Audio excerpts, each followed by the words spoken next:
तोते की सीख। एक जंगल में आम के पेड़ पर एक तोता रहता था। वे हमेशा खुश रहता था। दिन भर वे आम के मीठे मीठे फल खाता और पेड़ की हरी भरी डालियों समेत झूलते हुए गाना गाता था। लेकिन फिर ऐसा हुआ कि जंगल में सूखा पड़ गया। वहाँ के सारे पेड़ पौधे और तालाब सूख गए। जंगल के सभी पशु पक्षी जंगल छोड़कर दूर किसी अन्य ठिकाने पर चले गए। लेकिन तोते ने अपना आम का पेड़ नहीं छोड़ा। वे सारे दिन सूखे पेड़ की डालियों पर बैठा ईश्वर से प्रार्थना करता और दर्द भरे गीत गाता था। फल और पानी न मिलने के कारण तोता कमजोर और दुबला होने लगा था।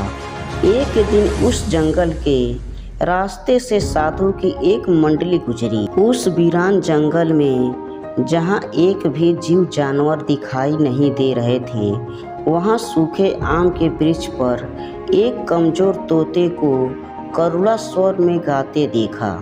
एक साधु ने तोते से पूछा, अरे मिट्ठू महाराज, इस उजड़े सूखे जंगल में तुम अकेले क्या कर रहे? भूख प्यास से तुम बेहाल दिखते हो।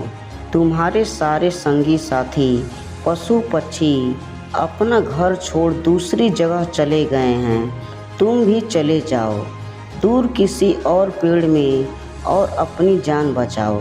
साधु की बात सुनकर तोते ने निम्रता और उदास स्वर में जवाब दिया, नहीं साधु महाराज जी, मैं ऐसा नहीं कर सकता। मैंने इसी पेड़ पर बने कोटर में जन्म लिया। यहीं मैं पला बढ़ा। इसी पेड़ के मीठे फल खाकर मैं जीता रहा। इसकी छायादार पत्तियों के बीच चैन से जीवन बिताया। यहीं मैंने कितने मित्र बनाए। इसी पेड़ ने मुझे कितनी बार दुश्मनों से बचाया। इसके साथ मैंने जीवन के कितने सुख भरे दिन बिताए। लेकिन आज जब इस वृक्ष का बुरा वक्त आया है तो मैं इसे कैसे त्याग दूं? जिसके साथ सुख भरे दिन बिताए उसके साथ अब दुख के दिन भी काटूंगा। तोते की बात सुनकर साधु जन बहुत प्रसन्न हुए। वे अपनी मंडली के साथ उसी वक्त उस देश के राजा के पास गए और उन्हें उनके राज्य में सूखते जंगल का समाचार भी दिया और जंगल को बचाने की गुहार भी लगाई। सारी बात सुनकर राजा ने तुरंत एक विशाल नहर खुदवाकर जंगल तक पानी पहुंचाने की व्यवस्था की। फिर देखते ही देखते जंगल के सारे पेड़ पौधे के साथ आम का वो पेड़ भी हरा भरा हो गया और उसमें खूब मीठे फल लगने लगे।